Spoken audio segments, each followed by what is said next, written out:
In this video, I'm going to show you how to build a chatbot using Microsoft Azure AI. So whether you want to create a customer support bot or an AI assistant, Azure provides a powerful tools to get started. So first, make sure you are on the official website of Azure Microsoft and then already signed in and created an account.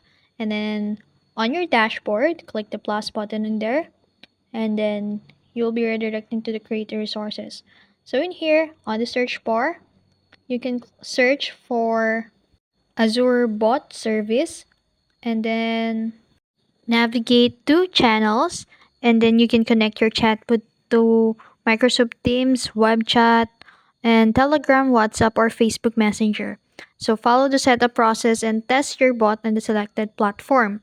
And then use Azure Bot Framework Emulator to test responses before going live.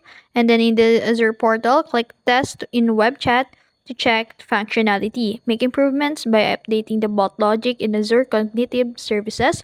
And that's it. That's how you build a chatbot using Microsoft AI. And you can now integrate it into websites, apps, and messaging platforms to automate conversions. So if you found this video helpful, don't forget to like, share, and subscribe to the YouTube channel.